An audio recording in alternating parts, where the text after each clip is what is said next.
Okay, so we're talking about sort of the mental approach to setting personal records for strength athletes. And here's 3 tips I would give you in terms of setting up your training and competition from a mental standpoint to approach those PRs with success. And the first one I would say is have a sense of urgency. Okay, and what I mean about that is I see a lot of guys who maybe it's a personal record day to go into the gym and they kind of go in a little bit relaxed, a little bit complacent, without the sense of urgency that this personal record needs to be set right now and there's no other option, okay?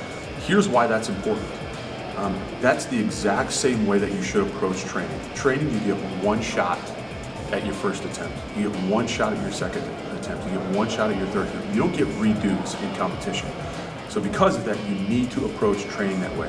So for example, if I'm gonna walk into the weight room on Monday and I have a 5 rep max scheduled for squat, I get it on the first time, okay? There are no redos. You have a sense of urgency to get that personal record the first time because there are no second times. The second piece of advice I would give you is have something that triggers you mentally, okay? You're going to do something that your body has never done before when you set a personal record. That's a big deal, okay? And so whether it's setting a personal record in training or setting a personal record in competition, that's a pretty special event.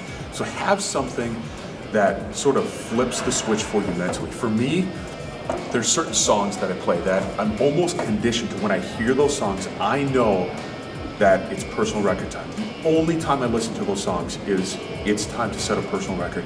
And it flips the switch mentally, the adrenaline goes through the roof, the endorphins start flowing, and it seriously adds 30, 50, 60, 70, 80 pounds to whatever the performance is I'm doing. So have that mental sort of trigger that just sets it off for you. And here's the third tip I would give you when it comes to the mental approach to setting personal records. And this is something that I made a lot of mistakes in early on in my strength career.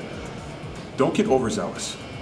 If a 10 or 15 pound PR is possible, be satisfied with a 5 to 10, okay? And that may sound like I'm relaxing, like I'm getting a little complacent, like I'm not greedy enough for results, but here's why I say that.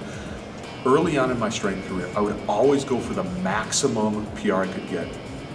And although sometimes it meant I got a 15 PR where maybe I could have only gone for a 10 and I got that extra 5 pounds, in the long run, it doesn't pay off.